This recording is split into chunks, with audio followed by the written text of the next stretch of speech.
As President Trump stops the treasonous bleeding and leaking in the White House, yet another stellar left-wing progressive California Democrat has flipped her lid.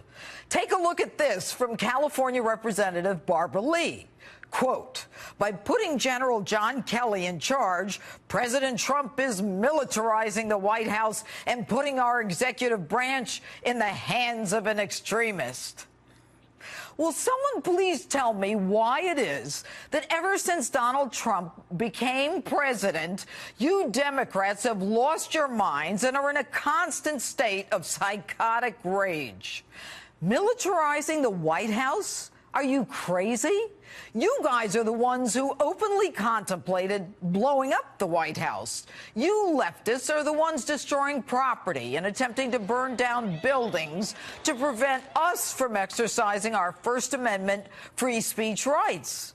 So now, elected Congresswoman Lee, appropriately from Berkeley and a card-carrying member of the Progressive Caucus, has the unmitigated gall to trash the highest-ranking American military officer to lose a child in the post-9/11 war on terror, who's also the recipient of the Distinguished Service Medal, the Defense Superior Service Medal, the Legion of Merit, and countless others during his more than 40 years in the Marine Corps, where he rose to the rank of a 4-star general.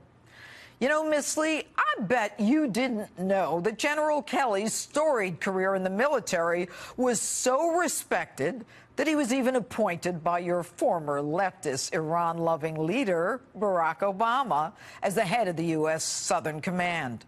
And General Kelly has done such extraordinary work in the short time as head of Homeland Security that there is an actual decrease of almost 70% of illegals crossing our border. So who is this Congresswoman Barbara Lee? A patriotic American? A diligent civil servant working on our behalf?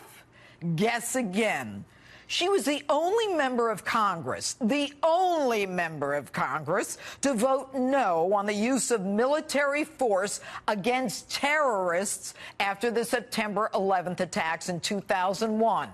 The final vote, 420 to 1. She was the one.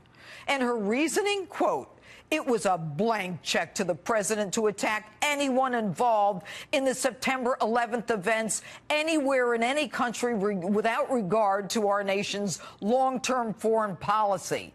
She adds, I could not support such a grant of war-making authority to the president. I believe it would put more innocent lives at risk. So, Barbara, what are we supposed to do? Bury our loved ones and turn the other cheek and wait for them to hit us again? And Barbara, your legislative efforts are just as popular as your vote on the Defense Authorization Act. You once actually put up a member of the Communist Party to name a post office after. And in a world and a Congress where the naming of a post office is so easy that it never fails, your recommendation was the only time that the naming of a post office was actually defeated in Congress. Now, I know you're from California and represent the Berkeley area, but I'm worried all that pot smoke in the air out there has scrambled your brains. Barbara, your kind of crazy puts all Americans at risk. And as we face a nuclear-powered North Korea, Iran, and others who want to destroy this great nation, there is no better person, no better leader, no one more knowledgeable to help the president run the West Wing of the White House than General John Kelly.